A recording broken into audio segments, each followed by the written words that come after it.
Imagine a president who sold the government's fleet of luxury Mercedes cars, who replaced them with the cheapest car on the market, a Renault 5, and made that the official vehicle for every government minister. Imagine a president who cut his own salary, who banned government chauffeurs and first-class airline tickets, who refused to live in the presidential palace, choosing instead a small brick house with no air conditioning. Imagine a president who wore only clothes made in his own country, woven from cotton grown in his own country, sewn by his own people, because he believed that a leader who cannot wear what his people make has no business leading them.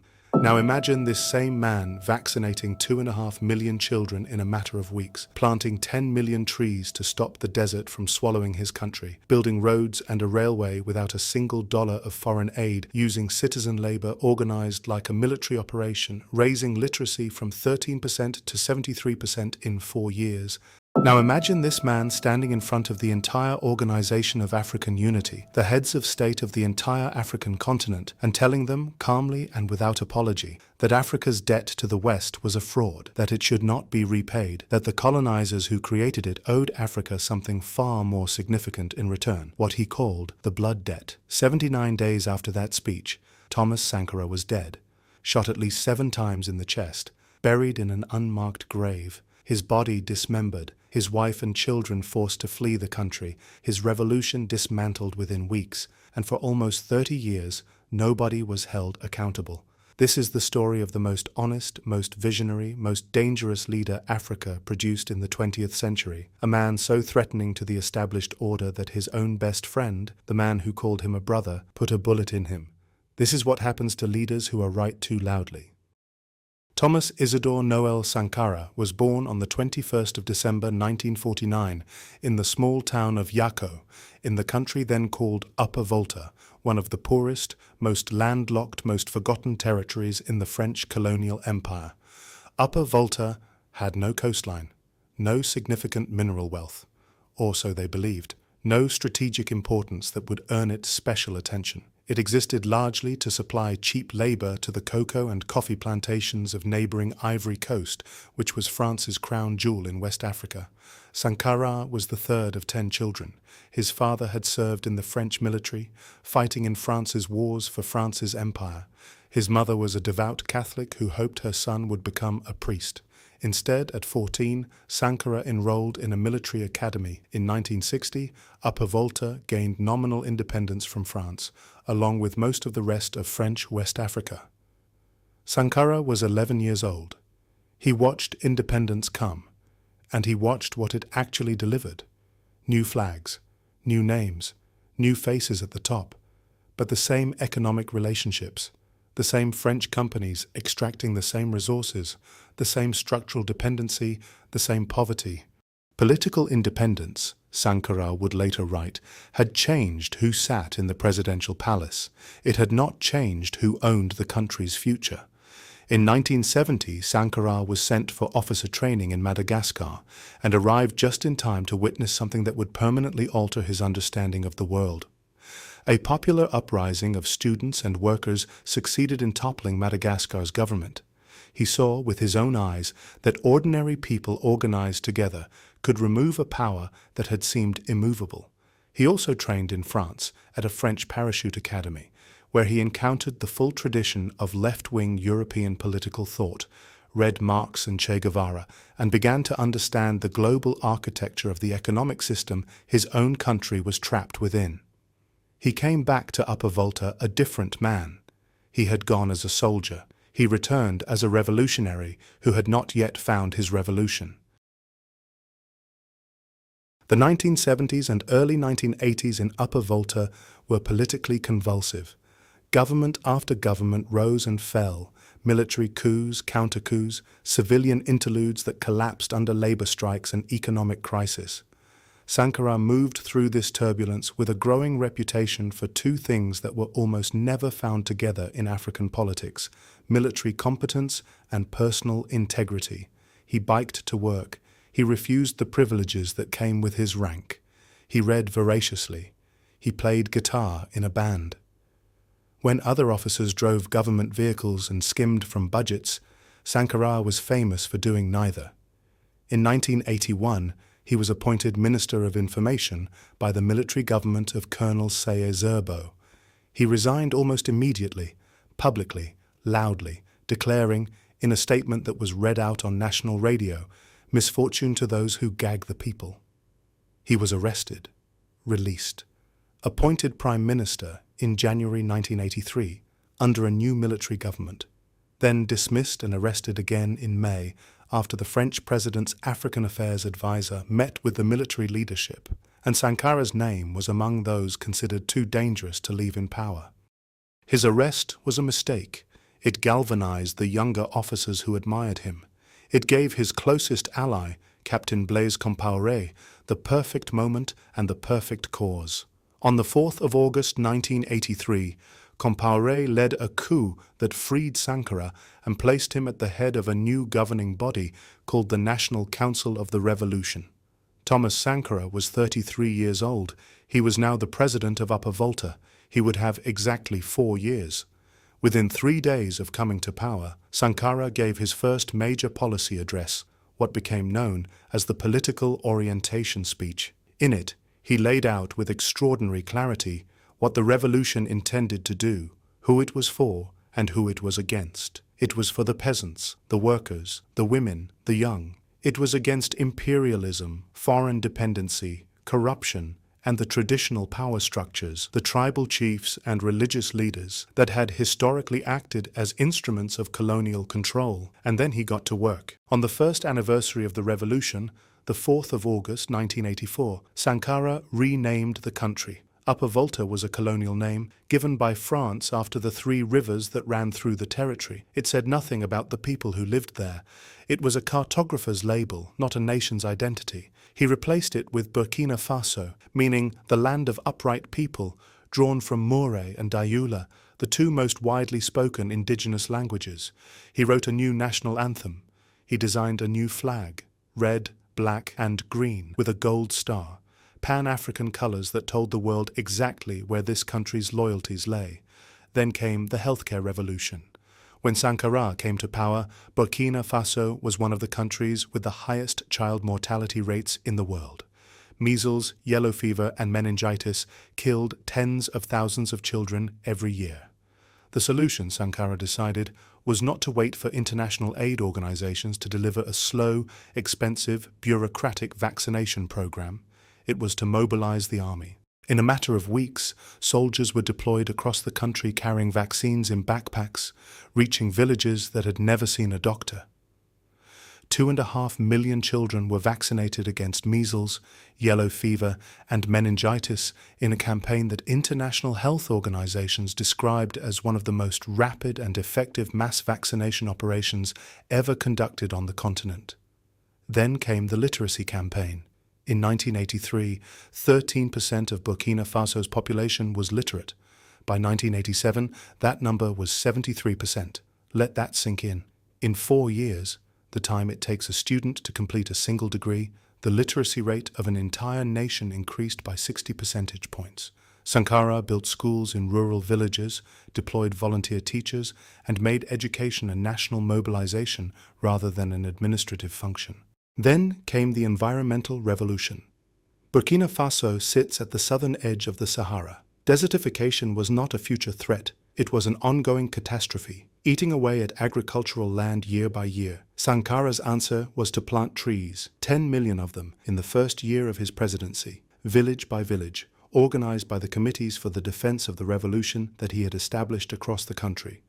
He also banned traditional grass-burning techniques that were destroying topsoil, built dams to protect water supplies, and made environmental consciousness a central part of the revolution's ideology, 15 years before it became fashionable in international development circles. Then came the infrastructure revolution, without foreign aid. Sankara was explicit about his rejection of foreign development assistance. His formulation was simple and devastating. He who feeds you controls you. He believed, and the evidence of post-independence Africa supported him completely, that foreign aid created dependency, undermined local initiative, and came with conditions that served the interests of the donor rather than the recipient. So when he needed roads built, He did not apply to the World Bank. He organized citizen labor brigades, pooled local resources, and built them. When he needed a railway connecting the country's major cities, international financial institutions refused to back the project, so he built it himself, with citizen workers, in a remarkable demonstration of organized collective effort that was derided by Western economists at the time and quietly vindicated by its completion. And then came the feminist revolution, which was, by many accounts, the most radical thing he did. Sankara appointed women to major cabinet positions, the first African leader to do so at scale. He banned female genital mutilation, he outlawed forced marriages, he abolished polygamy as a legal institution, he recruited women actively into the military, he established a Ministry of Family Development and the Union of Burkina Women. He introduced a day of solidarity, a single day each year when men were required to go to the market, cook the meals, and run the household, so they would understand what women managed every single day. The men hated it, the women loved it.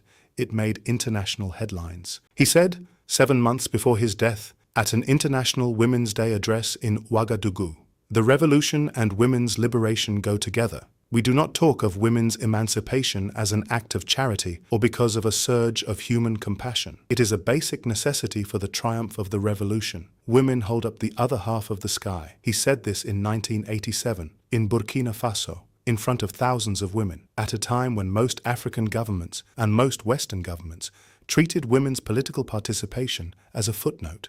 The man was 37 years old. On the 29th of July 1987, Thomas Sankara stood at the podium of the Organization of African Unity Summit in Addis Ababa, Ethiopia, and delivered the most dangerous speech in modern African political history. He was surrounded by the heads of state of the entire continent, men in suits and military dress uniforms, seated behind nameplates in the Grand Conference Hall. Sankara wore his simple military fatigues, as he always did, the only leader in the room who looked like the people his country was full of. He began by talking about debt. Africa's external debt, he told the assembled leaders, had grown from $6 billion in 1970 to $126 billion by 1987, a 650% increase in 17 years. Debt that had been accumulated not because Africa had borrowed carelessly, but because the colonial and neo-colonial relationship between Africa and the West had been deliberately designed to keep African economies dependent, underdeveloped,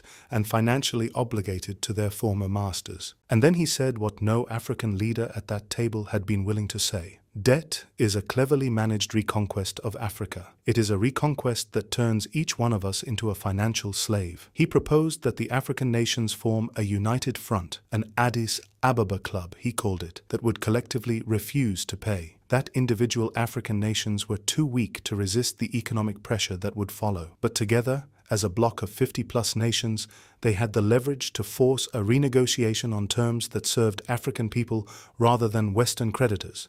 He said, debt cannot be repaid. First, because if we don't repay, lenders will not die. That is for sure. But if we repay, we are going to die. That is also for sure.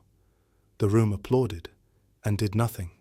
But the people who heard those words and feared them most were not in that room.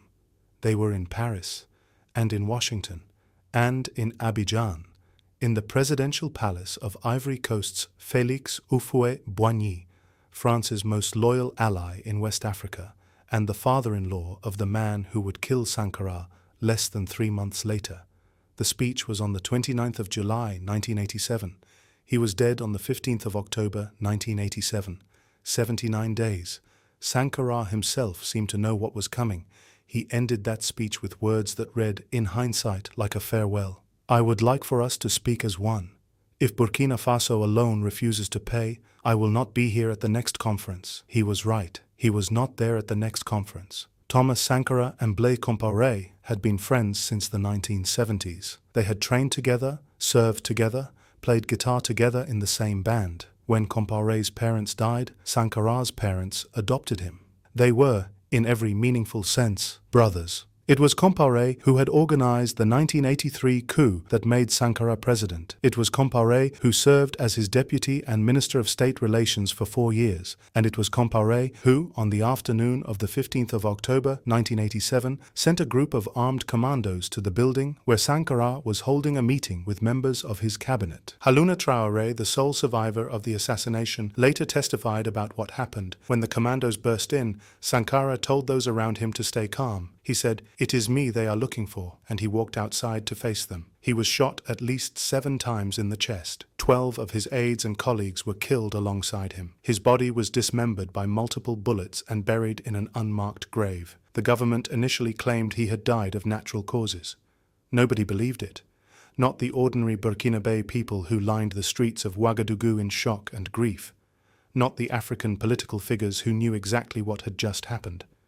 And not the widow and children who fled the country that night, beginning an exile that would last decades. Compaoré assumed power immediately. Within weeks, he had reversed every significant policy of the Sankara era. The nationalizations were undone.